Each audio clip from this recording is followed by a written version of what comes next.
Hop on a plane, I'm back home again. On 46 acres, this shit is insane. I'm deep in the mountains, my life it just changed. I'm moving in silence, no need to explain. Stuck in my shadow, no, we are not one and the same. I do miss the weed and the drink. Going through battles, my warrior spirit remains. It's deep in my blood, in my veins. I was on concrete and now I'm living deep inside the boonies.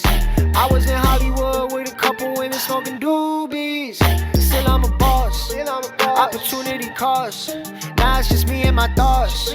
Growing up just because. Okay, I need to recharge. My battery red, I turn it to green. I just looked up Welcome at the back stars, to like, another what are the odds? It episode must of be the a Vibes dream. Podcast, man. Listen. This man reached out to me and I said, oh, I like everything about it, but we got a special person right back in the studio with us. I'm gonna go ahead and do your thing. Y'all already know. It's Brex. The hot-headed Aries is back in the building. And we got the man himself, man. Go ahead and do your thing. What's up, baby? It's your boy Brecreation. Vibes Podcast, man. Thanks for having me. This is Yes, exciting. deep inside the boonies. In the boonies. Man, tell people who you are. Your style is different. What's up, guys? I'm a 26-year-old hip-hop artist. My name's Breck. Go by the name Brecreation. Like you said, man, my style's different. I got stuff all over the board, but just hip-hop. I love hip-hop, and anything that is stems from hip-hop, we can take it in any direction. Where are you from? I'm from Montgomery County, Gaithersburg. Okay. Same places like Logic, similar places like Wale. I went to the same high school as Wale. Okay. What made you jump into this hip hop thing? Like I said, man, I fell in love with hip hop from a young age, and like I just loved it so much. When I started getting older, I started writing. Kind of just started with beats I liked on YouTube, and like Classics. I started just like finding a sound and finding like an excitement. It was just drawing me to it. I found myself like wanting to keep coming back to it, and before I know it, I was like, man, I want to be a hip hop artist and just attack it. That was probably like 7 years ago, 8 years ago. I haven't looked back, man. I love it. Was your friends and family in it? Or it was like, come on, bro. Nah, so I didn't really tell the world until I was good enough that it wasn't like embarrassing. Most people go through that phase where they That suck, and embarrassing the phase. homies got to tell you like, bro, this not the one. This not getting us out of anywhere. But I waited a little bit and just kind of refined my skills to the point where then when I came out, nobody knew I had these skills. I was like, let me show you something, and then all of a sudden it's like, whoa, what was that? So parents not super supportive at first because I'm talking about profane things and expressing myself in. I think my parents had a different path for me in mind, but they're supportive now. They like it. They respect it. They see actually something coming from it. Exactly. And they just they like that I'm doing what I love. It's hard to argue with that.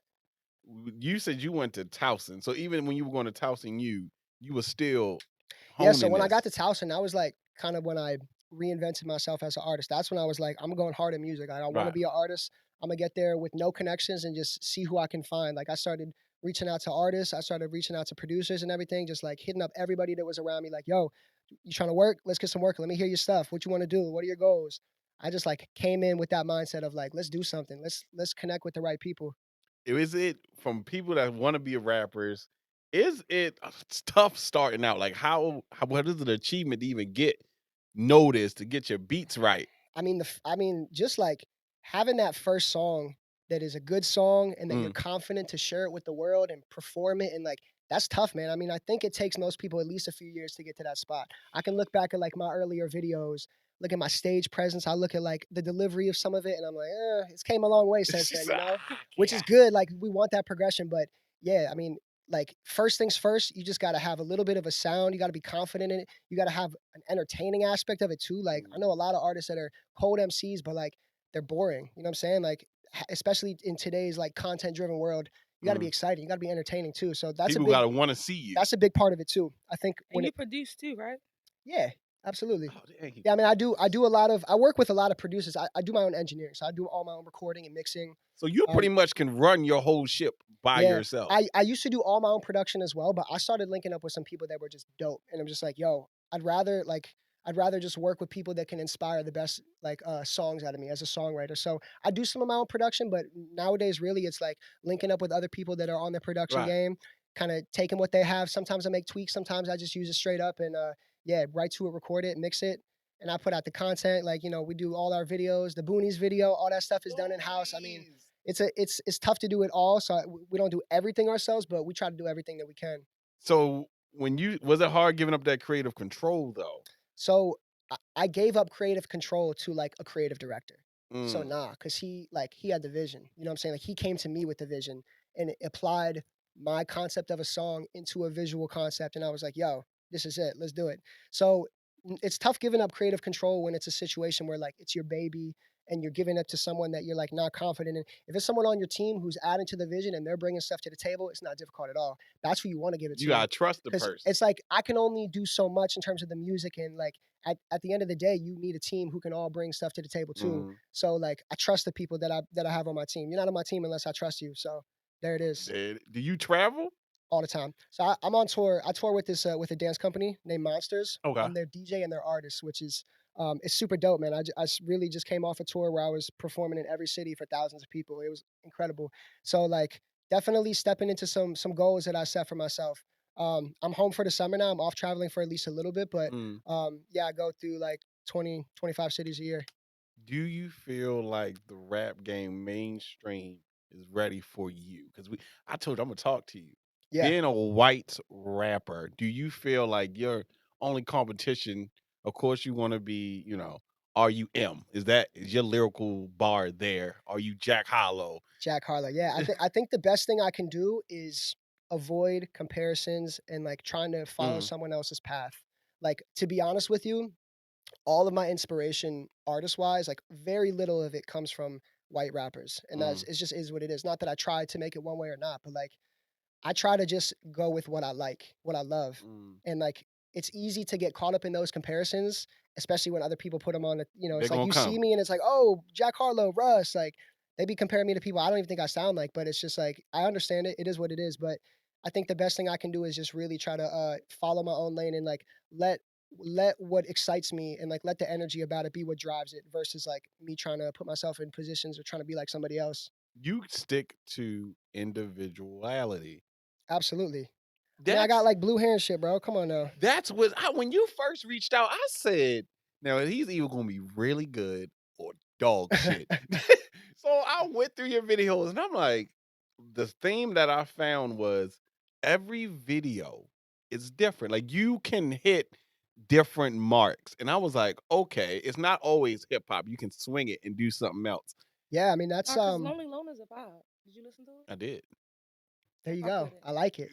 I fuck Yeah, with it it. Appreciate did. it. Thank you. Yeah, and that's something that like my favorite artist is Kendrick Lamar. Okay. And one piece that I really really respect about him and that it's always got me excited is he's always had a little bit of unpredictability to him. Hmm. Like Kendrick is I mean, maybe less unpredictable than others, but you don't know what you're going to get and that keeps you on your toes versus like Drake. We love Drake. You know what you're gonna You get. know what you're going to get for the most part and Mm. that's okay, but I always really like respect it. It kept me on my toes so much of like I need to hear that new drop from some of those people that are unpredictable.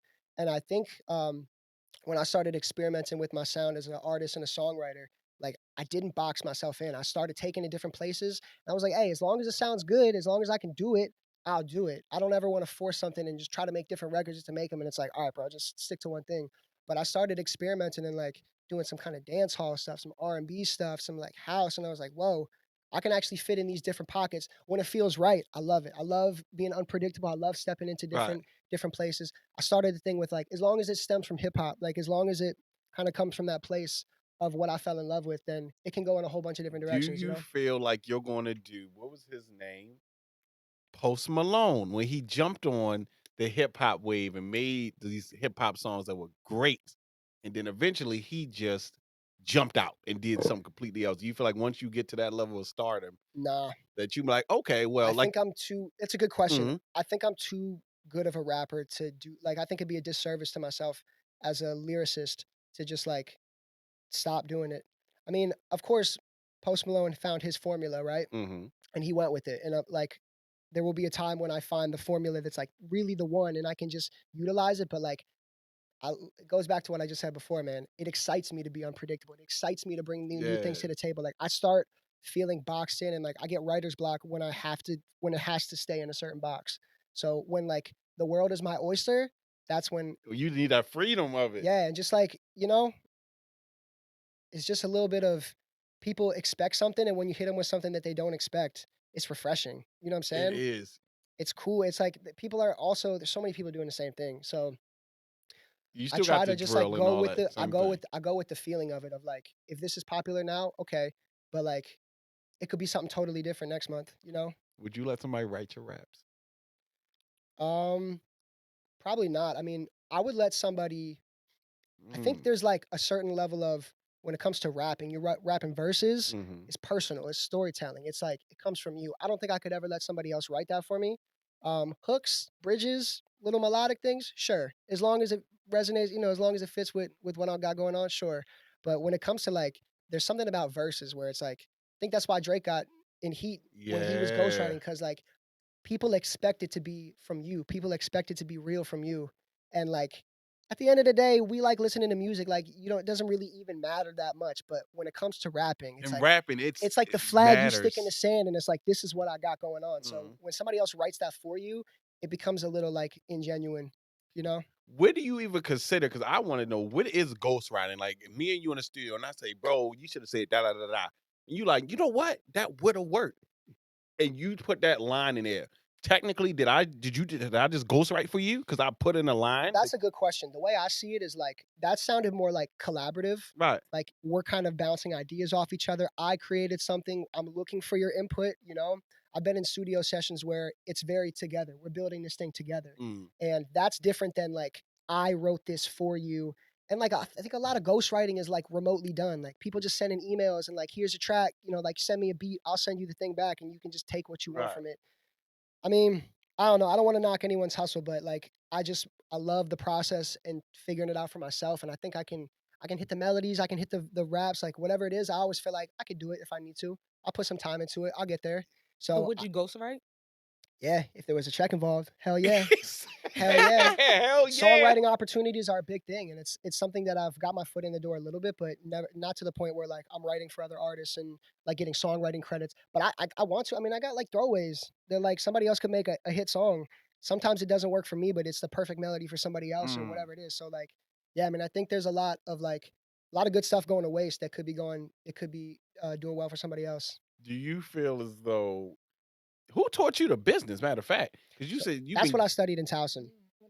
And I actually like in Towson, not only did I study entrepreneurship and marketing, but I also had a business where it was kind of like an Instagram business. Like we had a hip hop pages, we'd charge artists and promote them and stuff. Mm. And like that business taught me so much Y'all be about. the people that be jumping in the DMs and asking us. Hold up, hold up. Let me That's clarify. y'all. That was I was Them ones before that be that. like, I was before that shit. Send us a DM. They be commenting. Send us a DM. That shit kind of saturated the game. I was once they hopped in, it was like it reminds me of the sneaker biz. The Yes. bots came in and it was like, man, fuck this. Yeah, now I can't get no shoes. So. It's like, man, fuck this. Just y'all killed the whole thing.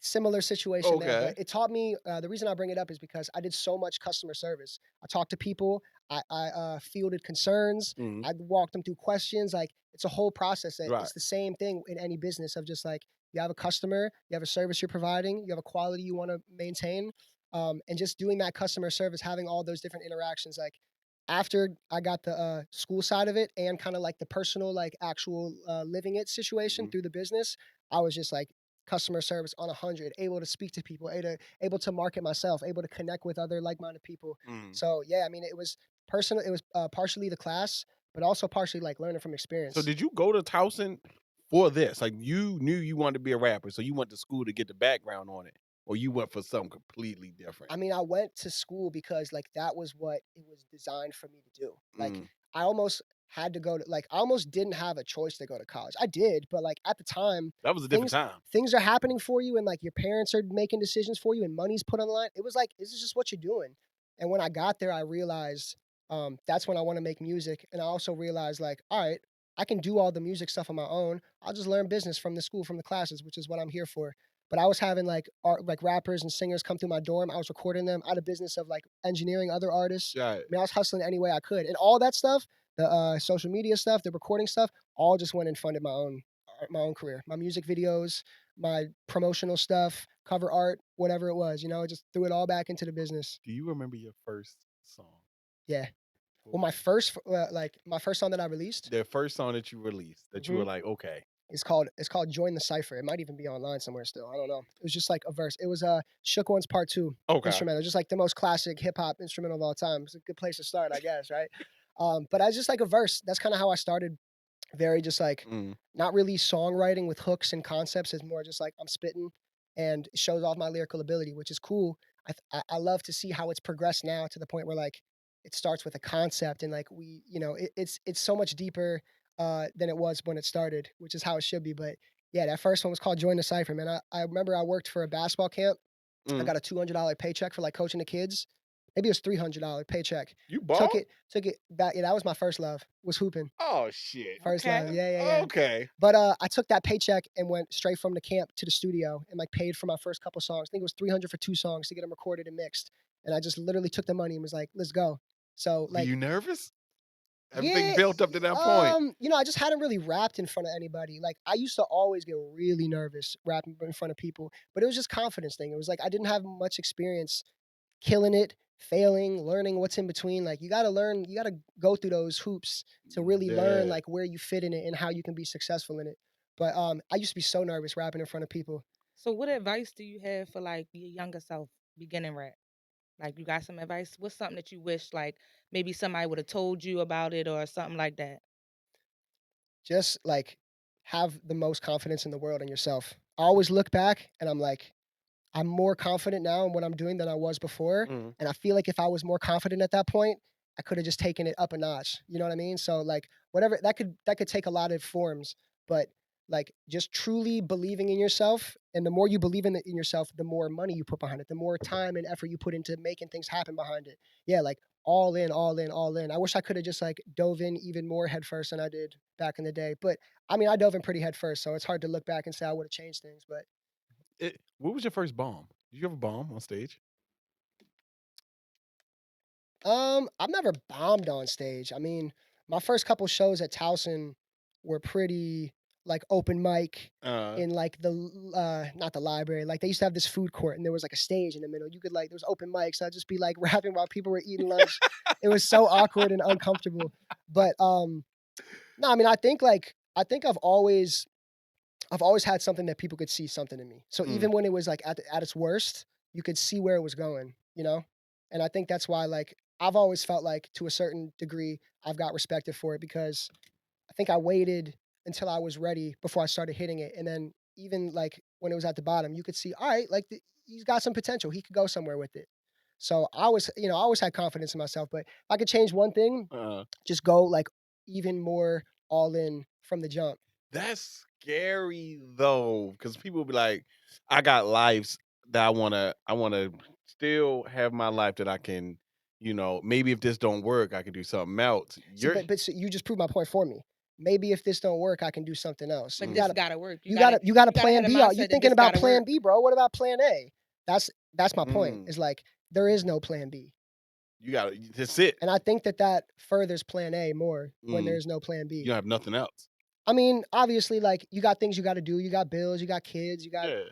some people got illnesses they got to pay for. Like people's situations are different, and I feel for everybody that physically can't do that. I think I'm really blessed to be able to just do it. Like it takes being in the right place at the right time to even be able to pursue it and to have that mentality. Because a lot of people, I could tell you that all in, and then like you got a bill at the end of the day. What are you gonna do? You gonna use your SoundCloud link to pay for it? Doesn't work like that.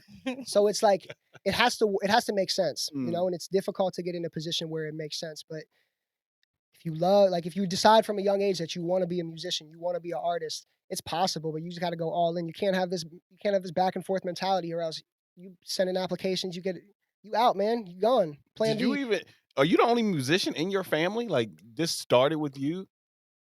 Or you had like a grandpa that know how to play piano? Nah. I mean, my grandma used to do piano lessons on the low, so like I guess, but I don't really come from that. I come from a very creative family, Okay. not necessarily a musically inclined family. Mm. My dad just recently joined a band, so he playing What the guitar. fuck? Like, yeah, Wait a so I minute. guess I do come from a little bit of a music Yeah. family. My brother produces, my sister can sing a little bit, but nobody is a musician full time except for me. Like, You seem I come like from a you were creative. raised in the right formula with your sister, your brother, your grandma, your dad. Everybody has some type of musical touch. And you just went, I'm gonna go all the way with it. I think my dad's side is really creative. My dad used to like when he used to work for like a corporate sales job, they'd have events or whatever, and my man would literally make parody songs. I remember in college recording Ti, you could have whatever you like. He like changed the words to like his company, like you could do it on Skype or something. I was like, damn. So he's creative. I think I get that creativeness from him. And then I think from my mom's side, that's just like my heart and why I think I'm a good person and like, I get that from her 100%. With that, right? You give me, which we've had rappers on before. I would say from the Davos, from everybody that we've had, it's always this common denominator that I had to come from like a rough upbringing, a street background.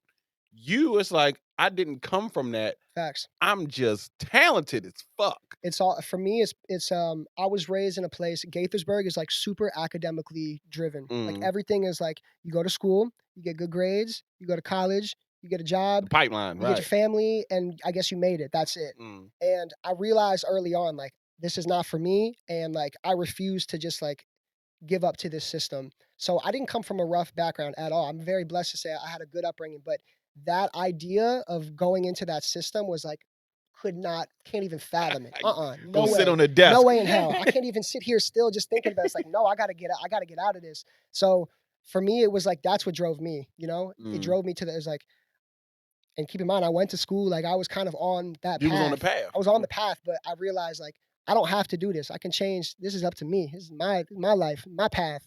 I'm the fucking author of this book. I get to write the. That is so different though, because a lot of people follow that path like, oh, my parents wanted me to go to school. My parents wanted me to get this type of job. Yep. Now you 30. I told my parents I want to be a hip hop artist. They were like, all right, cool. A couple years later, says, something, job. No, I still want to be. No, I'm a hip hop artist. Remember? Oh, okay, great. Like a couple years later, like, oh, this motherfucker really wants to be a hip hop artist. He's not playing. So yeah, I mean, it takes like dedication. And my parents for a long time, like, I don't think they really took it that seriously. Even though they saw me, they saw talent, they saw merit to what I was doing. It's still like, Find something but to your do. career, your life, like, no, this is it. Like, and I can take it far with this. But it's just not what they're used to. What was your biggest rap check so far? Does it come from touring? Does it come from writing? So yeah, honestly, How does rap money work? Now I'm curious. All right, so rap money is a tough thing to get. I feel like it's a thing where you don't get much of it until you start getting a lot of it. A lot of it is garnered on your audience. How much can you bring to the table? Views? How many tickets can you sell? But there's a lot of ways to get money. And recently, I've gotten more into kind of like the corporate side of it, Business side. like connecting with businesses, sync licensing. So I would say the most recent, I guess I won't say it, but I made a song for a company, and it was like a custom song, like for their upcoming campaign. I made it with their words in mind, and that was like a good like 1,500. So that was like, damn, we making this off just writing a song. I like this. Yeah, and it takes some time, but it was like this is how I want to make my money. You know what I'm saying? Like I can do this 100%. So I'm trying to really get more into the space of like I want to make money in ways that I want to make money. And I have a price, of course, but like I want to connect with people that are aligned with me and like we're building in the right way. Whether it's small or big steps, we're moving in the right direction. Cause like I don't want to take ginormous steps if it's in the wrong direction. You know what I'm saying? Even for the bag. If the Even bag, let's for the say the bag. bag was $1 million, but it was Man, fuck the million. I don't care about that. Look, so this is the way I see it. $1 million is great. I don't mean fuck the million, but I have a college degree. At any point in my life, if I want to go take on a corporate sales job or just like get into that space, I'm ready to take that step. But it's not about the money. If it was about the money, I would be doing that, and I'll be making a lot more everybody money than I say do this right now. about the rap game. It's about, like I said, man, it's about making money in the right ways. To me, I have full confidence that I'm gonna make a lot of money in my life, but I don't care. I care much more about making it the right way than about how much. Because I got friends now who went through who like went to school with me and went to similar colleges, and now they're making a lot of money, and it's easy to look at them and be like, damn, they're killing it. And some of them just aren't happy. And it's like, bro, you could die tomorrow. And like I want to be happy. I want to be fulfilled. I want to make money in a way that I know I'm being my best self. And like it just feels to me like pursuing it in this way rather than just chasing the highest possible salary. It's not what I'm in for. Would you stay you're independent? Yeah. Would you stay there? Yeah. I would stay independent. I would also entertain. I mean, you're taking a Russ model. Record labels, it's all about leverage. If I don't have leverage to give the label, they're gonna dick me and they're gonna take all my shit. That they all talk about. Hey, watch out for that. Don't do that. If you don't have leverage, you got no reason for them not to do that.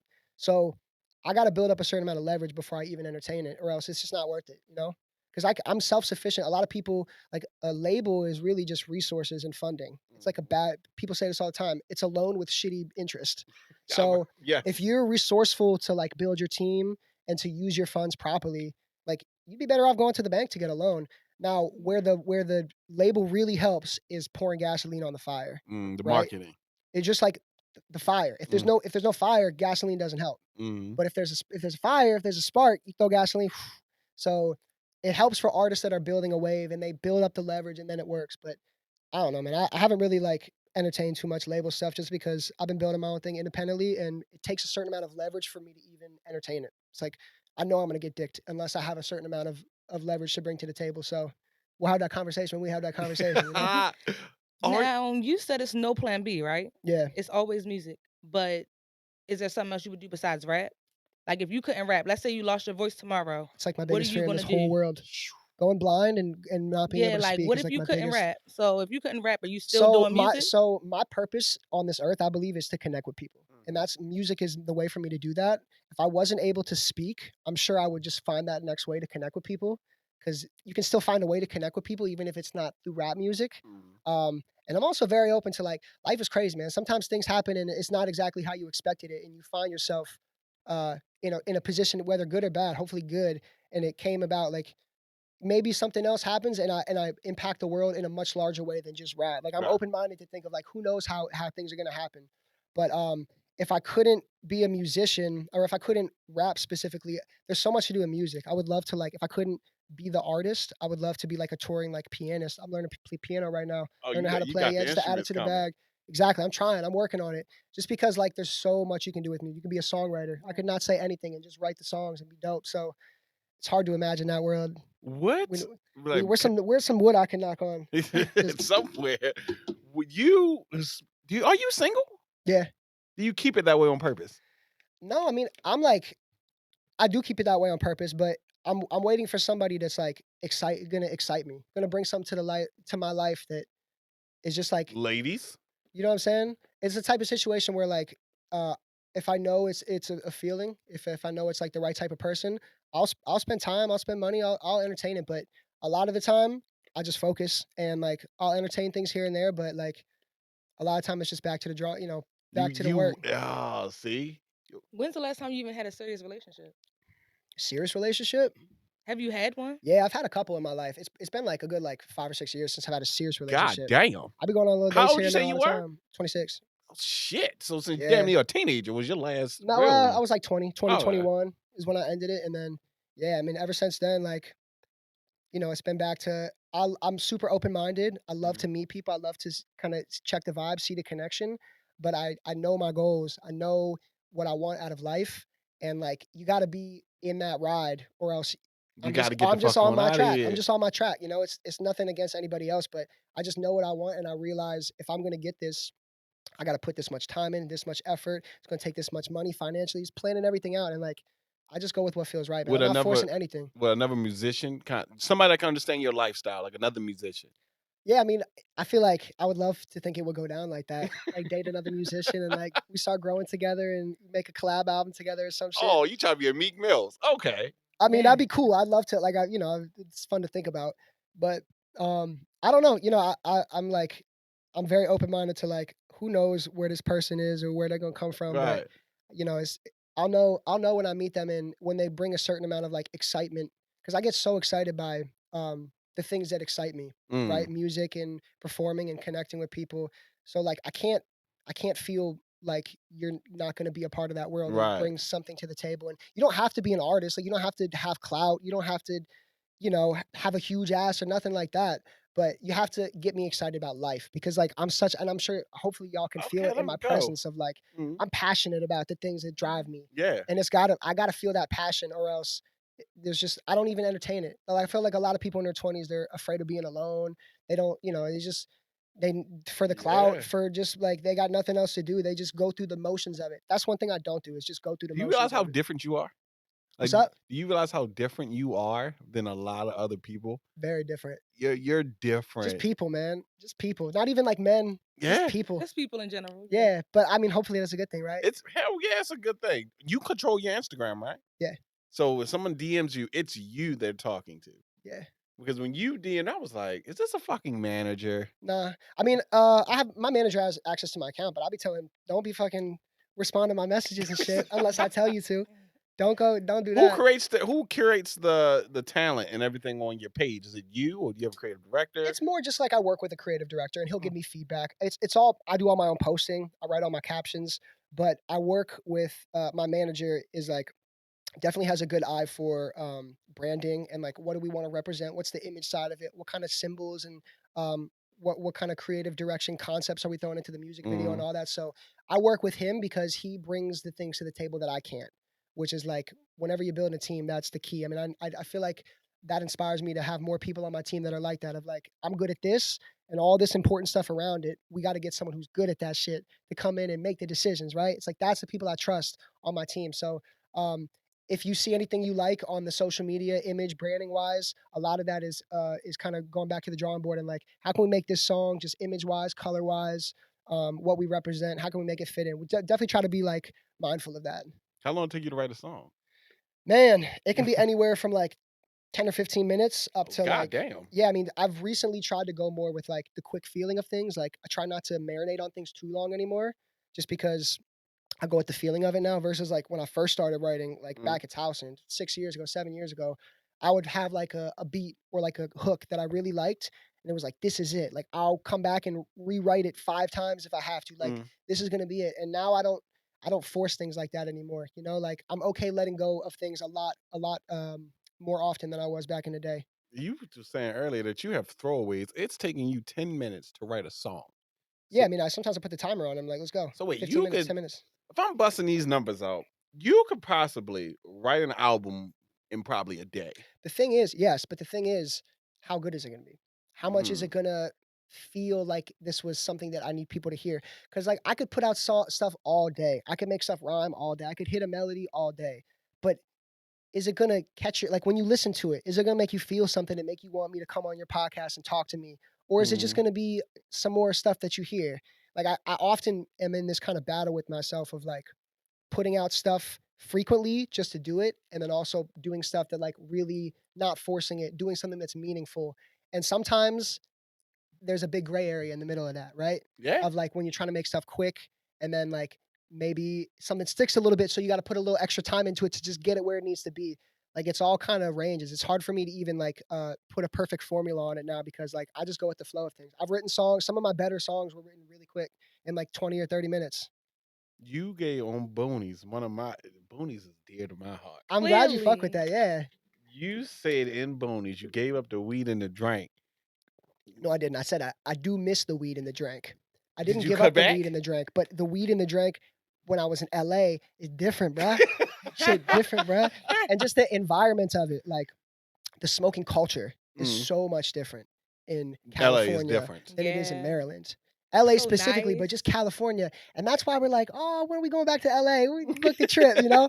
It's because It's so like nice it there. really is. And I miss that. But I smoke the same. I don't smoke anymore. I don't smoke any less. But That's what I'm but saying. but But the weed up there is but I different. miss the culture around it. I Mm. miss the culture in LA, the smoking culture, the cannabis culture, and just kind of like the going out culture. Like people in Maryland, when you go out, you're not in the room with 3 artists and a manager and an actor anymore. Like it's harder to be in the room with the same people that are interested in what you're interested in. And I miss that about LA of like it's just all over the place.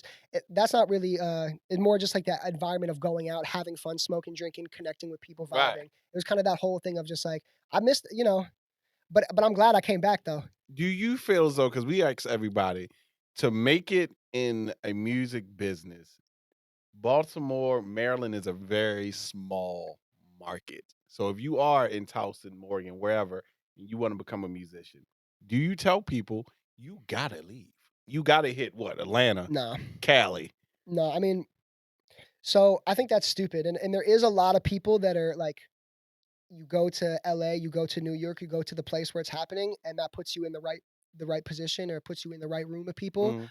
And that's amazing. But like I think the idea that you have to go there to do something is like just backward. I think like Oh shit, this somewhere controversial. along the lines, maybe like some fucking politicians got in there say, hey, we need more people to come to the state. Let's start putting in some I don't know, man. It just seems like when did that become like the standard? Because You know what that I'm saying? seems like LA, Atlanta, like if like you were saying, going in LA and just you could go out and you could be in a room with an artist and a manager, And it great just things came from it. I remember I went to one party and I met so many people that night. And like one of them came back to Maryland and stayed for like a weekend and we collabed, made like a whole bunch of tracks. Like so much good stuff came from that one party because it was like, yo, what's up? I'm Breck. I'm a hip hop artist. And it was like, you're a hip hop producer. You're a singer. It was like, we could damn near make a track tonight. You know what I'm saying? the And connections is you just don't different. get that. It's like everybody there Mhm. was an artist, songwriter in the creative space, manager, actor, whatever it was. Like I'll go out and maybe see one person here that does that, and most of the time they're not somebody that I But actually ain't wanna that's what work make with. it hard? Because you don't have access to people as easily here. So that's the pros. That's like one reason that if you go there, that's what you should be tapping into. Is Mm. like there's people. If you go there and you don't tap into the people, you're doing it wrong. Because there's people all around you. You got to. It's like the same mindset of Towson of like, I'm here. I got no connections. Like, who wants to work? What can we do? Of just like, let's be open. I'm gonna hit everybody up. I mean, because I hit you up. Like Mhm. I'm not afraid to do it. I'm not afraid to reach out. But at the same time, like that mentality that I can't make it here unless I go there, I don't like that. That's what I think is whack. Because with the internet, you can do like Yes. it doesn't matter where you are with the internet. If you do it the right way, you get booked to go to California from here, and they pay for you to go out there. That's how you do You it. know how many people are scared to just put it out? I mean, it's the hardest. It's like That- one of the hardest parts. Just to put the song, because now there are a lot of dope artists, rappers, whatever. All you have to do is put it out. Now, especially, all you gotta do is put it out because some shit that's out is crazy. Don't make no fucking sense. Like Give me an example. some of the music that's out nowadays, like the mumble rap. Like, what are you saying? Not a fan. But like it's Lie cool. again. It's cool, but like when you listen to a bunch of different kinds of music, I can see why people hear the mumble rap and they like get it out of here. Yeah, Cause time and it's place. really lyricists out here. Like For sure. it's real music out here. People really saying stuff instead of repeating the same thing for 3 minutes. Yeah. But are lyricists people that can make the club jump? Yeah. Not a lot of lyricists can make. J. Cole is a lyricist, He's but a you're not going to lyricist. go to the club and try to bump J. Cole. But J. Cole also stays in his box. Right. There's one thing of being a lyricist and staying in your box and being a lyricist and stepping outside of your box. The lyricists that step outside of their box have club bangers. That's true. That's a fact. That's a fact. I can't disagree You with got to that. step out your box. You step out your box into the realm of, okay, I want to make a hit that you going to jump to in the club, then you going to get it. But if you stay in the box of, I'm a lyricist and I don't really care if you bump my music in the club, J. Cole don't care if you bump his music in the club. Mm. So he don't necessarily make club music. Mm. So I love J. Cole in the club. But I'd be I like, would bump J. Cole. Cole. Dreamville. But I agree with what you're saying because J. Cole naturally is a lyricist, but he will give you, I can still make bangers. Yeah, he can still make but a banger. the bangers is going to get your attention. Like, I can write. The banger is going to get your attention in order to listen to his whole album, which is basically lyricist filled. Yes. Absolutely. Are you that way? Do you focus clearly on the lyricist part? Or you like, all right, let me make a banger for everybody can get the attention and then come see what I actually got going on? It's different goals for different moments, different goals for different songs. Like sometimes my approach is totally, let's make them jump. I have a song called Jumpin', and the hook goes, jump in, jump in, jump in. It's literally the goal is to get them jumping. And I toured and had kids jumping all over the country. So it was like, okay, I did that. That was good for that. And then there's the other side of like, I want this to be an experience for the listener. I want this to be something that's challenging. I'm throwing a lot at them. Two different goals, One, I want you to sit down and listen. The other, I want you to barely listen and just vibe with it. So it's like, it's totally different. And when you are able to kind of go into different pockets, you got to really keep that goal in mind. Like, what do I want the listener to do when they hear it? And it's a different approach, If another rapper dissed you on a song, would you respond? Rather be famous or not? If they're not famous, no. I mean, if they're just like some dude, then no, I could not care less. And that's actually not like a diss track, but like remember some dude sent me a subtweet and he was like, look what he said about you. How you gonna handle this, boss? I just read it and didn't respond. I was like, I'm not gonna do I don't give a fuck. Like, but isn't the rap culture, like you were saying, stamping your flag when someone comes for you, you have to let that go. But let's when also someone important does though. Yeah, it's like my time, money. It's like, am I gonna give this person that much time? Are they worth it? When Drake and Meek Mill are going at it, the answer is yes. When Machine Gun Kelly and Eminem are going at it, the answer is yes. When some dude that you've never even heard of subtweets about me, the answer is, this is a waste of my fucking time. I'm not doing that shit. Fuck him. But you would do it. If it If it was a person of stature. yeah, I'll give you a little insight. I wrote like the company that I was touring with. I wrote a diss track to their competitor, and I did it because I was like, I need something that the bosses are. It's gonna fire them up. It's gonna say you can perform this in every city in the country that we go to. I was like, that's one way to fire them up. That's is one to way to do go it. for their enemies. It's gonna get your attention. And and that worked, and they liked it. And they were like, all right, every city you can perform it. And I was like, let's go. So yes and no. Like I love the culture of like battle. Hip hop is like it's battle, it's war. And if someone comes for you, I don't think there's any better way than to put them in their place through rapping about it. If you get bombed, like someone comes for you, it's a stature. Okay. And they murder you out. Okay. Let's say let's play the situation. Let's say I'm popping online or something. Someone comes like, who the fuck is this dude? Blue hair, little smurf ass motherfucker, comes for me and it's like fire. And they're like, damn. Do you, once you know, is it a point where you like, he got me? No. I mean, no. No. Even if it's like dope, he might have got me right now, but it's never like he won it. Before I even respond, fuck no, we're gonna have to see.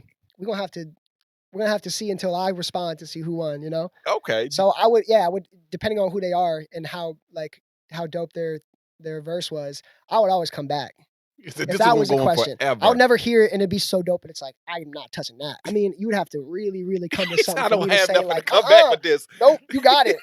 I can't imagine that world, but yeah, I mean, it have to be worth my time. Do you do when you say you're touring? What is your like venues? I don't know, stadiums. So it's mainly the tour I'm with, which is a little bit unconventional for a lot of hip hop artists. I found a tour through an already established company that has like dance guests and it's hip hop dance. So it's all hip people. Oh, it is different. It's all kids and young adults who are dancing and want to be like hip hop dancers. And I'm just a hip hop artist who just mosey my way on like, hey, what's up? So I toured with them originally. I started DJing for them, just like how many days was it? It's how many gigs? Yeah, how many? It's cities? like a 16 city tour. God damn. From like October through April, maybe May. So I just got off it back in May, and so I started DJing with them, playing the music, and I still do DJ them for them, which is great because I can throw my songs in there. I can play what's hot. I can play what I want. I can throw mine in there. It is what it is, like tastefully, tastefully. But once I started making the songs directly for them because I knew what I wanted. I knew as soon as when I first got into that convention, I saw classrooms full of hip hop. I'm like, oh yeah, this could be me. That's gonna be me in a couple years, and bada bing, bada boom. All it takes is just stepping up and saying like, yo, this is it. So I literally wrote a song that was like for this tour. It was like code. It was slogans and phrases from this tour. It was like all specific to this. And I said, I want to perform this for this tour. I even went to the office. I was like, yo, I need the two owners. Like, one of y'all free Wednesday, 3 p.m. Cool. Come there. I'm gonna show you guys something. And I like did the diss track. Like I performed it for them because I was like, this needs to hit. If they're gonna they're gonna trust me to do this all over the country. So I like manifested in my mind and was like, let's do it. And they just liked it and they let it happen. With that Travis Scott incident that happened, do you feel as though you go to like what's that festival we went to in Cali? Rolling Loud. Rolling Loud. I went to Rolling Loud Miami. It was so fun. Wild. If you're performing and your crowd is doing what they do, someone gets hurt, do you feel like that's on you? It's a tricky question. I mean, as the performer, I can only control what I'm controlling on stage. Now, I don't know what Travis said that specific event. I mean, if people are hurt and he's telling them to jump even harder, like it might sway my answer a little bit. But I think at the end of the day, the performer is supposed to perform, and the security in the venue, it should be their job to set up a safe environment. Like, obviously, there's some leeway if the artist is telling you to do unsafe stuff and you're listening. And I went to a Travis show, and he's like, that motherfucker's better go twice as hard, right? He goes crazy, and I love his shows are so fun. But I think that one falls on the grounds because apparently for the Astroworld Fest, there was people that snuck into the venue, and there was like twice the amount of people that should have been there at one part. That's not Travis's fault. Also, let's be real. If Travis is on stage and there's thousands of people going on, I heard videos of people like, Travis, stop the show. Like people like recording with their phone. He's got a monitor in his ear. Like he can hear the music in his voice. He can't hear being on stage. Sometimes I can't even hear myself speak. So it's like, he definitely doesn't hear those little people in the crowd. I mean, I just think that, the performer has got to do what he does. And obviously there's like room for error on both sides. So I don't want to be too concrete with it, but The performer got to perform, and the venue and security got to secure. I guess is my answer. Hey, listen, I ain't got nothing to say to that. You were talking about rap a lot here. I want to know. I just want to see if my thought process is correct.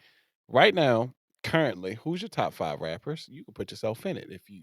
Great answer. Actually, like I feel like the top 5 is something that always changes, like every couple Okay, months. we ain't got to say the best of the order. Just top 5. Definitely Kendrick Lamar is number 1. Okay. Okay. I put Drake in my top 5 artists for sure, just because he's an incredible artist. Okay. JID is also in my top 5 rappers, no doubt. I love JID. Like when it comes to just people who are spitting bars, That's unconventional. A lot of people don't know who that is. JID, look him up if you don't, because he's dope. And he's a Dreamville artist, so he's signed into J. Cole. Like Kendrick, Cole, and JID might be like my favorite 3 like rappers consistently. But I mean, I listen to a lot of like Travis and Don Toliver.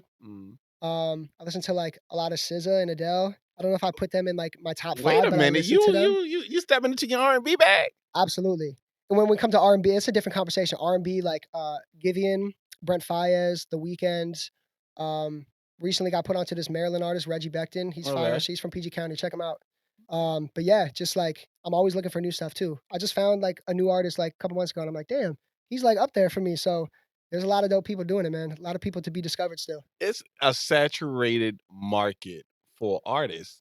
So when everybody's rapping or everybody's talented, maybe you come from an LA or Atlanta where a lot of dope rappers are already set. What do you do because you came from here, so it was kind of easier for you to step out there and be that guy. But when you're in a saturated market, what do you do to say, okay, everybody's got Instagram, everybody's got hit music. What the fuck can I do now? It's $1 million question. What makes me different? Right? And that's like something I can't answer for most people. You got to look within to see what makes me different, what makes somebody want to listen to me rather than somebody else, especially with how many dope artists are coming out. So I think a lot of it is with the content. Like just in today's world, music is great, but like you can win people's attention with the content. Look at like Tekashi 6ix9ine. Like I wasn't streaming his music, but I saw that man everywhere. And it's just like what it was. I saw him all the time. I don't see him anymore. Thank God. But I'm going to sit here. You might not even know this. I'm not going to lie. There are some Tekashi songs that are actually. Oh, they are hard. I don't want to discredit his. Like, I he was got some like, hard I'm songs. fucking surprised. This shit is amazing. His run was dope. I can't say I listened. Him with Nicki, fire. With the Fifi number stuff, I don't even know the words. Me either, but the shit, I was in the car by myself and said, fuck, let's try it. I can't say I can remember a single song by him that's only him. Like, I remember that song with him and Nicki. Yeah. But, like, you had to play a song that's his song that was popular for me to be like, oh, okay, I remember that song. Like, if I ain't hear it on the radio or, like, it ain't get, like, maybe played in the club or something, yeah, I ain't hear it. Like, I ain't listening to it. Like, I just wasn't. I don't know. I just wasn't, like, and this was before all the drama with him and all of that. I just wasn't. I just didn't want to hear it. That wasn't your vibe. I didn't want to hear it. Well, you make a good point because, like, content is able to get people to see you, but obviously his content didn't resonate with you enough for you to check him out. Yeah, like, I saw him, and I mean, I might have listened. I think I listened to something, and I was like, this ain't it. Yeah. And I just, from that moment on, I was like, okay. Yeah, I'm good on that. You said you weren't from the streets. Does being in hip hop and that's no snitching policy apply to you? Yeah, I mean, no snitching is a policy that should apply to everyone, whether you're in hip hop or not. Right? I'm going to say yes. Mind your damn business. That's how I was raised. I don't know. That's how I grew up. Mind your business. Mind your business. Hold on, before we get back to the rest of it, we have 2 sponsors, man. The guy to the left of me, man, Content Complex, dope studio podcast. They even have music in this motherfucker. Check out Content Complex, man. Super affordable if you're just starting or you somewhere that you've been doing this for a while. Content Complex. I'm gonna go ahead and show the video now. Welcome to the Content Complex, where we create content for you. We got everything from podcasts to photo shoots to skits. We got plenty of rooms in here. We do everything from, we can create you some content. If you don't have no idea, we'll come up with an idea for you. That's what we do here. I mean, just look at it. We got plenty of rooms. We got plenty of space. I mean, come check it out.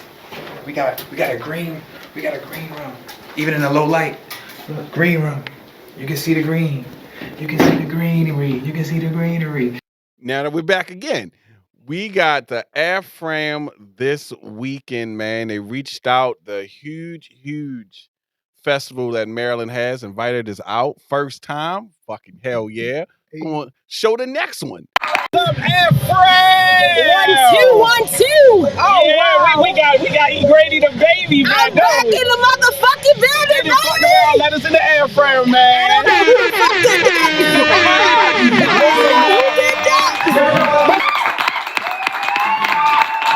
Now, we not done, man. We got the right therapist, man. She went out, made herself a book, fire book for the kids. We gonna put that one right here.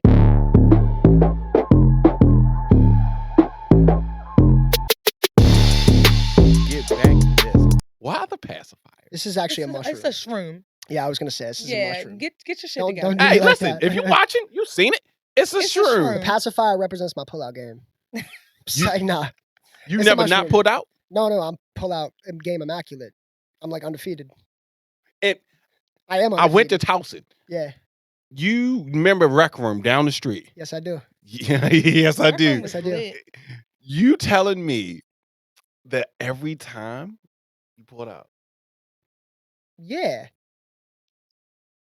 I'm like, that's should be standard, right? I mean, unless we talk it, yeah. I mean, yeah. It's gotta be pretty immaculate. He ain't got you got kids? He ain't got Nope. no kids? He No said, kids. Nope. That's why I say it's immaculate. Check the stats. Check the books. I mean, No if you blemishes gonna on wrap this it up, record. if you're gonna wrap it up, then you could, I guess, do your thing. Which I'm not saying I never do, or just depends on the situation. But pull out game it's a no brainer. What was one of your most memorable times in LA?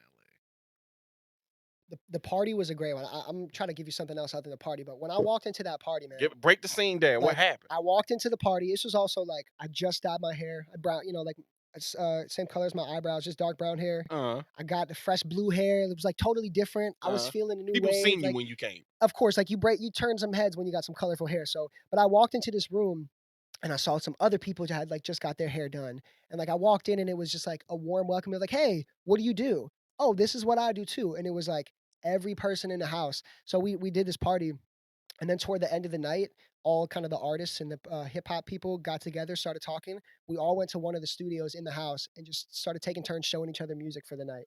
And it was like, he's fire as shit. Oh, damn, she's crazy. Like we should all. It was just such a good like connecting moment. You went by yourself? Or you went with friends? I went with my manager at the time. Okay. We went together. Okay, real LA shit. Yeah, and he was a guitar player too. So like he had played guitar on a lot of my tracks. So like it Mhm. was kind of like, hey, this song, like we did this together. But yeah, like it was just such a vibe of everybody just showing each other music and and everybody was dope too. Like nobody there was trash. So everybody actually contributed and like brought something cool to the table. And one of those people I ended up collabing with. We got a song coming out in July. Okay. So Are you gonna say this person's name? yeah, his name's Sakari. He's a really dope artist, You gonna see producer. Sakari at the bottom. He's more kind of on like the pop side. Okay. His voice reminds me a lot of like Charlie Puth. He's in his own box, but like he's kind of has that like high register pop vocals. Super dope, If amazing you know producer. Charlie Puth. He came through the spot, and we cooked up a bunch of songs, and we're dropping our favorite one in July. So yeah, I'm excited for it. What do you do with artists that are not good? Do you tell them, or do you give them the industry and be like, "Yeah, bro"? Well, let me define the question. Are they asking me for their input? Are they? They want to do a song with you. I wouldn't entertain it if they weren't good or if they didn't have. Yeah, I mean, you have to be good to a certain level, and then also you have to be doing this to a point of like posting content, growing. You don't have to have a certain amount of followers or whatever, but I need to see that like when we do something together, you're gonna post about it, you're gonna rep it. It can't Are be. you gonna put that work in also? And just also like you're growing. I got to make sure the people I'm attaching myself to are also growing in their own way. Because I'm growing, I'm moving. So I'm gonna move faster when I'm moving with people that are also running. So like I really am trying to focus on connecting and collaborating with artists who are not only talented but are playing the game, putting in the work, making the content, putting themselves out there, not afraid to put themselves out there. Like that's just as important as being a dope artist because there's so many saturated game and there's tons. Even in the DMV, there's thousands. And through my new spot that is kind of like a creative hub, connecting with different people, I've reached out to a lot of people trying to make things happen. And you got to not What's only the spot? Mount Envy, it's the boonies. Boonies. It's the boonies. So with that spot, creative hub that I'm trying to get more people involved with. Mhm. And I reach out to a lot of people. I try to connect with a lot of artists, and you got to not only be talented, but you got to be doing the content game as well. Because like it's just all I'm only interested in connecting with people that are going to help my presence as a content creator and as an artist. And like you can be a dope artist and not help me at all. So it's like That's a you fact. need both of those pieces of the puzzle. To get invited to this mountain, Yeah. is it a personal invite? Can they go to your website and apply to this shit? How does this No, go? it's personal invite for sure. It's yeah, so it's the boonies. When I moved out to the boonies, I moved into like a cabin in the woods on 50 acres. So when I said that in the song, 50 fucking yeah, acres. 46 acres, this shit is insane. Yeah, that was real. But I moved out there and it just has like so much potential. It's got a lot of land. It's got a crib it's like peaceful, quiet 46 studio acres. Yes. studio in there. So when I moved into the spot, my idea was and I linked with a creative director who does a lot of my managing now. Our goal was to basically make it like a creative retreat because all Mhm. these people that we're linking with, all these creatives, a lot of them are in the city. I just came from the city. Now it was like we're in the middle of the woods. Like, what are we gonna do? How are we gonna make this special? So the idea is to have people come to us, create like this vibe of a place that's just like a I creative hub. see where the business Studio, idea came. exactly. Studio, just like content photographers, different, having people come through all the time. We just want it to be a place where creations are happening. And yeah, so you got to be special invite only to that, and you got to be dope, and you got to be posting shit. That's the only way. You Get the when fuck out my DM, babe. Get the fuck out. When you are so you do the TikToks, the Instagrams, all you? Yeah. I mean, I get ideas from people on my team, but like, and the video stuff sometimes, like, I'll work with a videographer and I'll be like, hey, I need this video, I need to format it. So I have people on my team, but like, yeah, it's all me posting it. Most of the time, it's all on my phone, on my hard drives. Like, yeah, it's me. It's a When lot. It's a lot to that shit, man. I mean, y'all know just from doing content with this, like, it's a full time job just doing that. this is the easiest part. Like you rapping is easy. You can do that. But Yep. then it's the what it sound like, Yep. engineers, Yep. what it look like, the location. Yep. All the intricate shit that you might not be involved in is some of the most important parts. That's just no fun either. Fucking all, Chaz. You know, like that's like the tedious part that nobody wants to do. Shout out to my man in the back. yeah, nobody will do the shit. But yeah, I mean but it's part of the game. It goes Mhm. back to like you can be a dope artist, you can be a dope spokesperson, but if you're not the whole package, you're not making it. And it's like you realize as you get older and you go through people that are talented and bring what they bring to the table that like that's only part of it. That's only a piece of the equation. The people that are really doing it, killing it, doing well, they've done all aspects of it. And it's like you see why it's a well-oiled machine because they have Mhm. all aspects of it. Whether it's music, whether it's photography, whatever creative all direction or aspects. even just regular business. Like you can do one thing well or you can do the craft aspect of it well. But like especially the world is changing too. Like Mhm. the shit I have to do for TikTok and YouTube shorts and Facebook Reels, that didn't exist 4 or 5 years ago. It is so much harder then than it is now. Because when we were coming up, what was it? SoundCloud, YouTube, a couple like mixtapes, maybe websites. But you didn't have as much access to be able to tap somebody like you Yeah. do now with TikTok or And something now, like that. I mean, I'm sure all three of us have been in a situation where like we saw somebody like kind of blow up overnight on TikTok, whether it's an artist or a content creator, Mhm. but like they're dope. And I always kind of look at it as like if it's meant for you, you're gonna get it. And the idea that things are changing a lot, some people will look at it as like a problem or a struggle, but I try to look at it as an opportunity of like the next thing that could put me on the biggest it ever has might not exist till tomorrow. And with like TikTok, there's like think of all the people that were doing Instagram and Facebook and YouTube and it wasn't working. And then TikTok came around and they just found their They've just been doing this Found for it. years, and I'm not new to this. I've and been it's doing like this for overnight years. success took 10 years, but like you just needed to be in the right position, the right vehicle to get to that Mhm. destination. So I look at it as like all this shit is opportunity for us. You know, like if I'm thinking about it along those lines, shit, I got an advantage over the next person. I can get there quicker than the next person can. So when it comes to like AI and like all these different things that are changing around us, just the algorithms, you got to look at it as an opportunity. The minute you start looking at it as a problem, falling behind, man. And it is a struggle. Like it's a pain in the ass sometimes. I get you. I've been there. I do that shit myself too. But you got to look at it as an opportunity because at the end of the day, it can be one. It is an opportunity if you make it one. All you gotta do is go viral. Yeah. That's And one and time. then another thing, because I've been talking about this with a few people. It's tough to get there, to get the attention, right? Getting the attention is maybe the hardest part. But then once you get it, keeping it, that is like for the 99% of people that get, or for the 1% of people that get that moment, 99% of those people can't keep it because you got to keep, like, you get someone's attention. Okay, you got my attention. Now what? Now what? You Now, got- now I'm you got- focused you on got you. maybe 5 or 10 seconds before it's on to the next thing, and you got to not only do it once or twice, Continuously. but you have to do it enough that you build trust in me as an audience member that you're worth my time, and that's a tough thing to do. I mean, it's Have difficult. you went viral before, Um, or very close to it in your mind? I posted something on Facebook 3-4 weeks ago, and it's got like 1.3 million views now. What the Shot my followers up. fuck was I don't know this? if you consider it viral or not, like What? different Yes. viral aspects, but I took a song from mine in the past and I changed the voices of AI. Mm. There's like I don't know if you've seen any of some of these like AI We're tracks gonna going post around. that on the screen. What you say? It's on your Facebook. Yep. Like they do like AI, little baby AI. Yep. Is Y'all that heard that? fucking Y'all up heard the that? game Y'all now? heard that Drake song? That's fire with the AI. Yeah. So when that song came out, all three of us were probably like, "Whoa, AI just made a song, wrote it, did all this shit. Press a button, song by Drake. Whoa, that's crazy." Then I learned a little bit more about it, and it's like, okay, somebody wrote that song. AI didn't make the lyrics. Somebody for that. had to write Somebody this down. recorded that song. Mm. They just used AI to change the voice. So I was like, oh, there's voice changes. Bada bing, bada boom. Find one taken down. Find another one taken down. Find one. Oh, this one still works. Okay. So I started messing around with my tracks. I went back in my studio files. I took off all the instrumentals. I did what I needed to do to make the voice ready to be changed.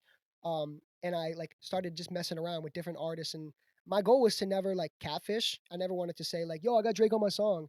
But I wanted to just experiment with some content.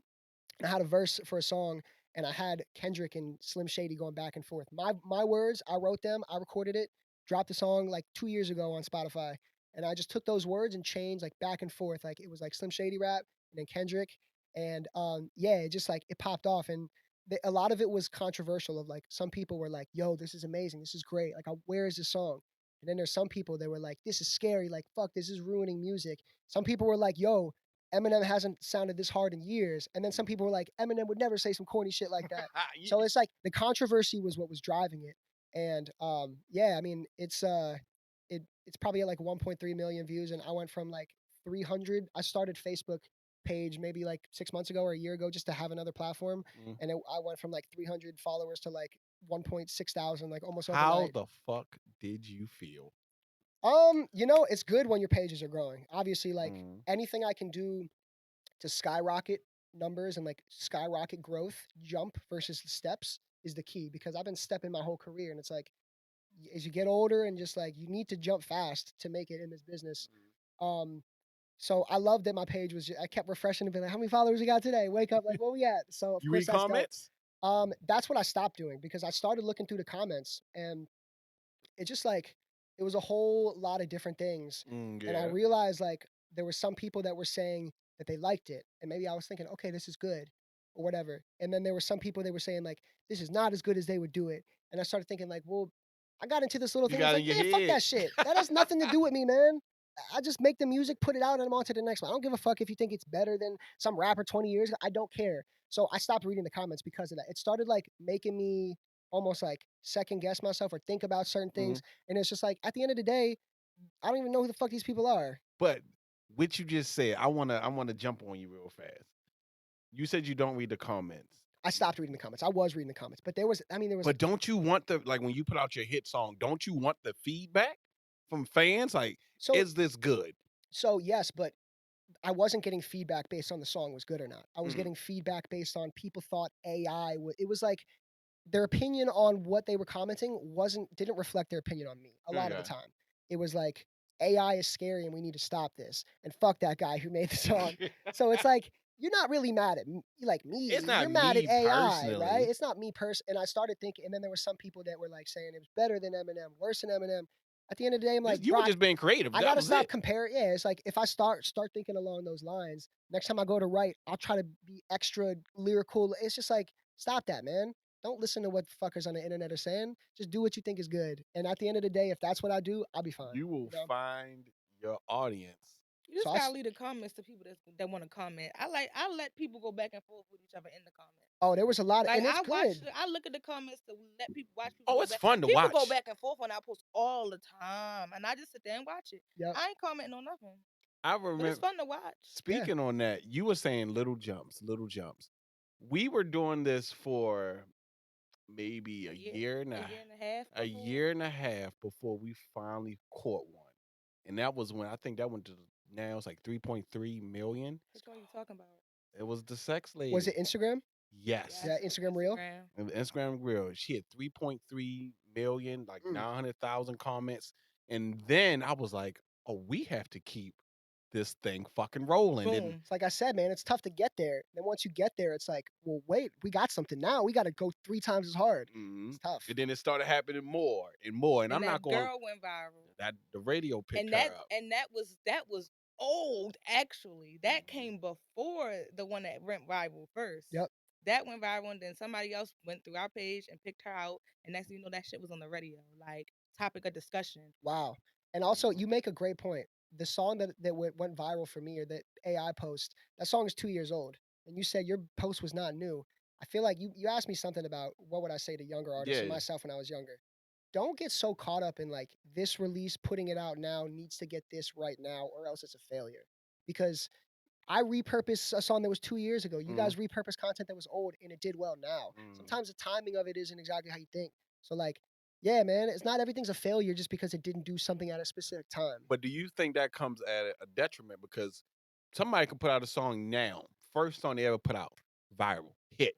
Yeah. They didn't go through the steps of just doing it. So now their only conscious mind knows I make hits. And that's Yeah, it. I mean, the way I see it, and I've seen a lot of that happen, a lot of those artists that aren't really meant for that life, they just dwindle off, you know? It's like I said, man, it's tough to get there, but to be Kendrick Lamar or Kobe Bryant, where you're at the top for like 10 years straight, like that's damn near impossible. Oh, fuck yeah. But because how many people have made a hit song that went viral, and then their next 3 or 4 songs didn't catch your attention and you never heard of them again? You know what I'm Happens saying? all the time. That's why I All said the like time. you can put out. That's what I mean when I said earlier. You can put out anything. Yeah. If they like it at the moment, it's gonna bump for the moment. Yep. But can you put it out again? And again. And Yep. again. And again. And Yep. again. Yep. No. And then can you put it out again and again and again and not sound the same to the point people don't get bored? Yeah. Like a great example of that is like the baby. I was about to say the baby. Oh, the don't baby, do this. I Don't love do the this. baby. He bumped, but every song sounded alike to the point I needed the Yep. words to start to know what song it was. Is it his voice? It's the See, he's too. in Okay. he stayed in the same box Yeah. for he was in a box. Same pocket. He was in a box for Same beat choice. yeah, like Yeah. for like 2 albums, like he was in a box. You know, the only time that he really stayed away from it was when he started talking about getting deep about like his brother that had passed and like Yeah. someone that committed suicide in his family. And at that time, I was like, oh, he He has more. He has more. He definitely has talent, Yeah. but like it was definitely like repetitive, the same thing over and over, and I got tired of listening to him. Yep. And there's what's the word I'm looking for? There's like a point of where that's either a good thing or a bad thing, because once you find the formula, you roll with it, right? But what really matters is the audience and how the people are perceiving it. And if you overdo it, it becomes counterproductive, because you and I were both in the same boat of like, I fuck with the baby. I like all of his music, but like at a certain point, I'm just gonna go back to the first songs that I liked if they're all gonna sound the just same. go Like, listen to the old shit. yeah, like his first few songs that came out. We can't say this because Eminem, everybody, the Now- first 2-3 albums Eminem released, fire. And the moment M changed and started doing songs with Rihanna and started switching, hey, Good point. I missed the old M. Yeah. Whoa, But motherfucker, you like said you wanted me to switch. Like he said, you've got to find the formula that works for you. And that's his formula. And Eminem's formula worked, and he should have kept it because he had stats to prove that it was still working. But if the baby did the same thing, No, you the said you baby didn't started. like that. The baby started dying off. His stats proved that he was dying off when he released that last album. And that shit did not hit like it was Yeah, supposed he was to. also like saying hateful shit at Yes, concerts. It's the like, come on, baby, man, the don't baby do that. started dying off. Like, so it's different. Eminem, he was the same. He provided the same content for years, but everybody loved it. Sales were continuous. It was going up. At no point did everybody say, I'm tired of hearing the same old lyricist Eminem. I ain't listening to him no more. No, we were waiting for the next lyrical thing to drop from him. Yeah. That was his niche. He was a lyricist. But what if he wants to do something else? That's fine. He can do it. You can't say he's trash now. I'm not going to say you're trash. I'm just going to say that wasn't what I was used to. Maybe I wasn't feeling it because I am used to Kendrick that and being Pimp a you. Butterfly was completely different from Mad City. Best And album of people all said, time. oh, I hate this. Best album of all time. Fire. Any genre. Dead ass. gonna lie. I'm not Fire. joking. That's how I feel. That motherfucker's But fire. you can change your approach. That doesn't mean that people are gonna like it. Like if the baby's doing the same thing over again, and it's like, all right, we time for something different. If he gives me something that I don't like as much, sorry, man, you just got further from the goal. Yeah, like But it's like you have to go not only go back in the lab and reformulate that formula. Something about that new formula didn't work. So take the old formula that was working and tweak it a different way. and it doesn't mean that he's not talented. Even Mm. if he comes out with a song that's I don't like, I'm not like he's a bad artist. It just means like that didn't click for me. I think someone who Wow. Oh wow. She just trying to do her was trying to do job. my job too. I think Drake does a really good job of like he flowed into different genres and pockets of music, and none of it felt forced. And that's like we talked about how I try to be diverse. It's the same concept of like I want to give people new styles and new flows, but it always has to click. Like I would never like make a rock song and I don't really like it, but I just want to do it just because it has to feel. But if I made a rock song and I fucked with it, and you guys were like, "This stick with hip hop," but I liked it, like I loved it, I would put it out because it's gotta click. So you can try new styles. What Other people Eminem that did listen didn't to click. rock might fuck with it. You What never Eminem's knew, like when he like unfortunately progressed off of being on drugs and being like a shitty Oh, person. he changed completely. His music didn't click anymore. And like you're free to change at any point, but you got to understand that with that change, you might lose people. You might gain a totally new audience, and it's a gain, or it might be a loss. Like who knows? You were saying earlier, and I'm gonna bring this to the full circle with Drake. When Drake does, Drop that house album. when he drops the house or he does dance hall, he uses this random ass accent. Everybody was waiting for Drake to drop that album. They was waiting. That was supposed to be some fire. And then when everybody found out it was like dance hall house music, everybody was like, But then it grew on people.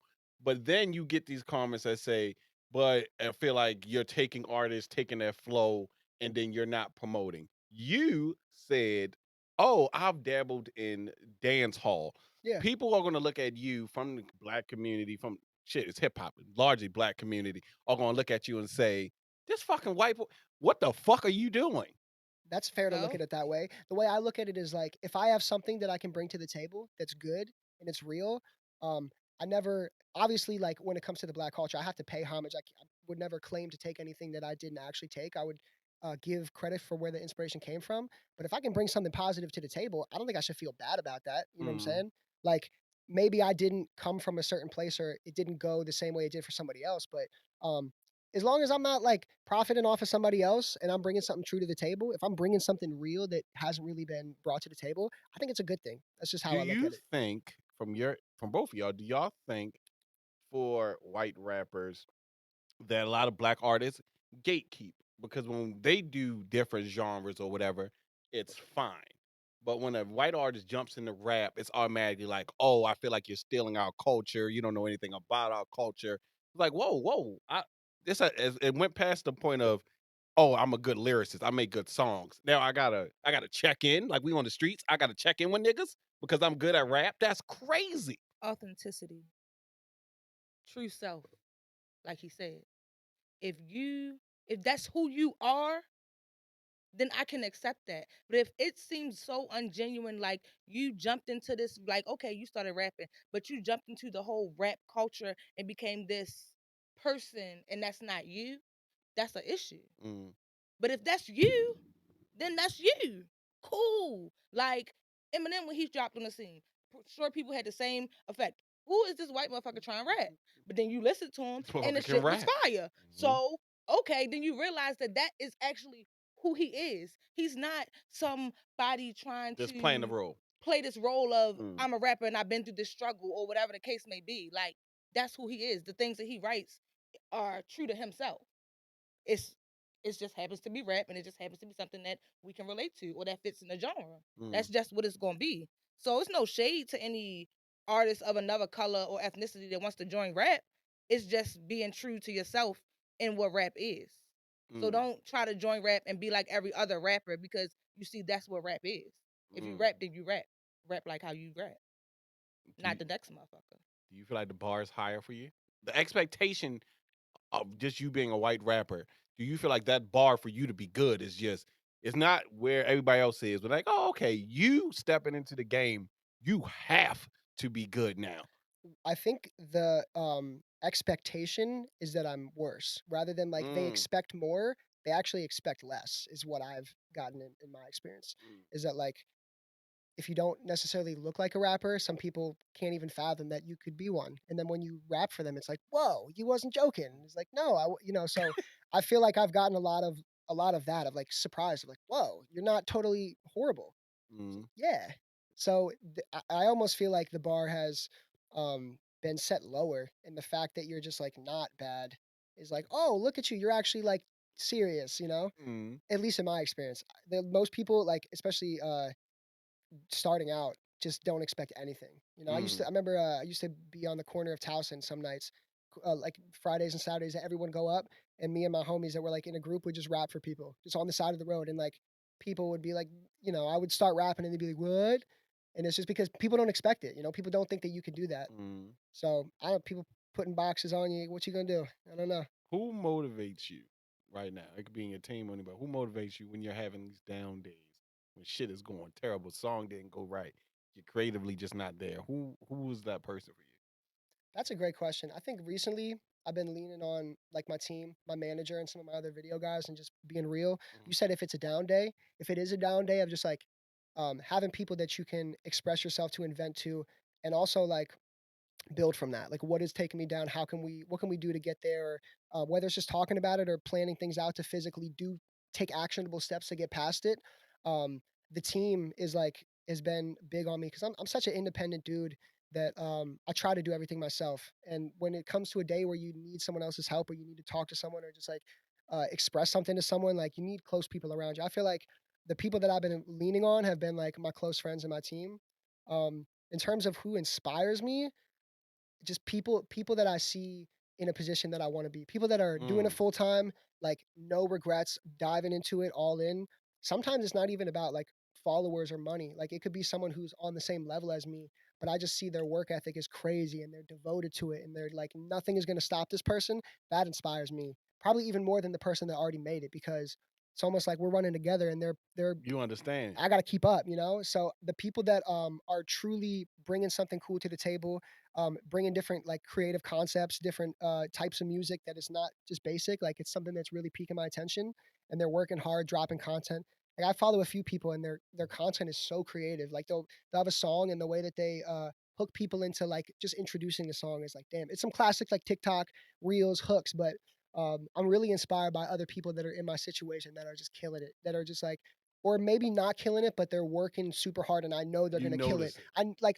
I have such a good eye for that. When I see people that are gonna make it's, I try to link with them. Sometimes it's just a matter of time before they blow up. It's like, let's do something. I If they see don't that see it, where this can go. yep, Hmm. exactly.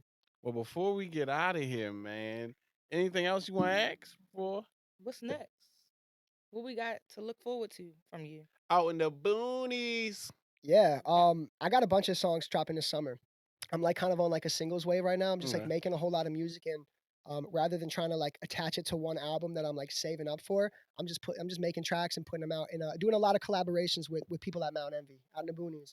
So we got at least a couple Mount Envy collabs coming this summer. I'm going to New York this weekend to shoot a video for a new song, so that'll probably be the next one that comes out. So be on the lookout for that music video in New York City.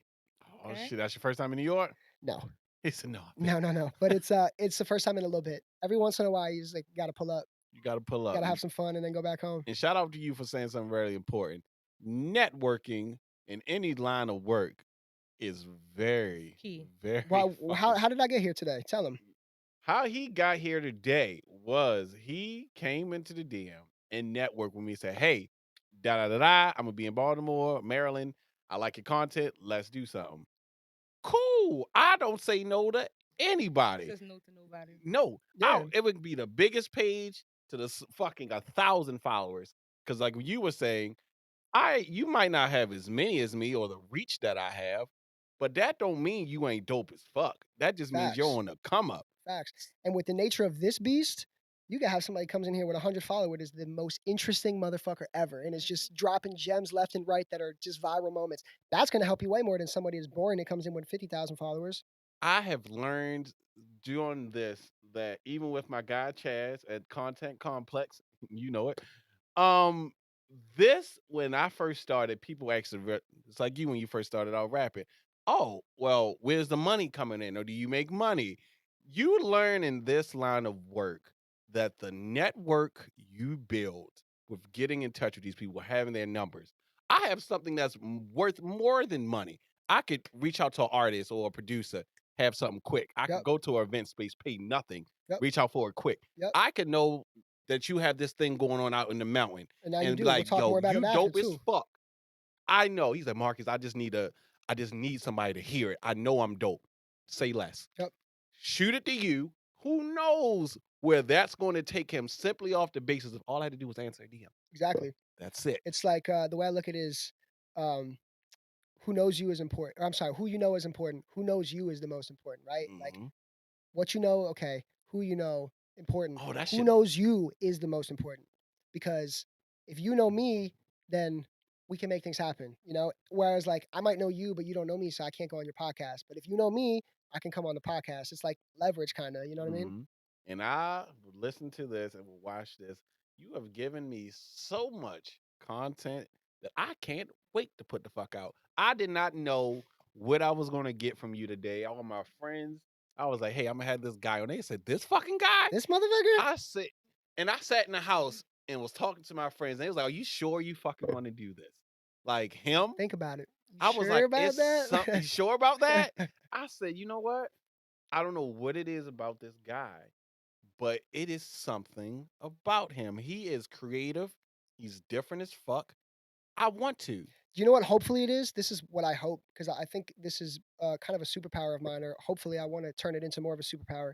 It's like going for what you want. I know what I want out of that conversation. I know exactly what it was. I'm not afraid to ask for it. If you don't want that, cool. But if I didn't ask, I'm not doing shit. So it goes back to the first thing you said about like being afraid to put out a song, or like you just got to put it out. It's the same as the DM. It's like you just got to do shit and not think about the repercussions. It's like, what do you want? Go for it. Stop. Like, don't create obstacles in your head. It's more simple than you think it is. Because if it's no, content, it was already. I want to expand. I see a dope organization that's doing it. Boom, let's do something. It's that simple. So networking is everything. Networking is everything. Listen, man, this has been another lovely fire episode. I was going to have him freestyle for you, but I ain't want to let his gems drop like that. Oh, shit. But y'all know where to find this, man. Y'all will see us at the AFRAM this weekend, man. Media section. We coming up. So check us out at the AFRAM, man. This is your boy, Two Dimple King, your favorite Leo. I'm going to go ahead, guess. We'll host. Y'all already know. It's Brex, and I'm back. She's back. And we have the talented. If you make it to the mountain, please tag it, because I'm like, I fucking did it. I'm going to take the credit. Man, tell people they can find you at, man. Haha. It's your boy Brecreation, man. That's Brecreation. My music is available on Spotify, Apple, YouTube. Find me on Instagram. Brecreation. Brecreation. You know what it is. And his pull-out game is strong, ladies. So immaculate. Immaculate. Flawless. Check us out on the next Undefeated. I haven't lost yet. I've lost some battles.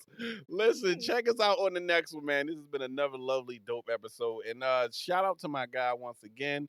Any music creators, podcasts, whatever you got. Shout out Content Complex with my guy Chaz. He will make sure your shit looks amazing. I'm taking him on the road, but y'all find out about that shortly.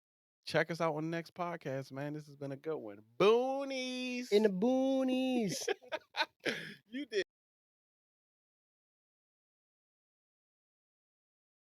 Point of this. Sticks and stones couldn't break my bones. I get killed by the words, they were poisonous. I was trying to fill a void again. Girl, I see you all alone, so don't tell me where your boyfriend is. Pick it up, roll a joint of this. I'm a high roller, done looking over my shoulder. I thought that I told you. I should have been there for you, cause nobody was there for me. Enemies out in the street, so I keep it discreet. I've been moving so carefully, say a prayer for me. Life is weak, having fun with it. Problems and pain, they come with it. Sorry, baby, but I'm done tripping. You know I just brought in the drums with it.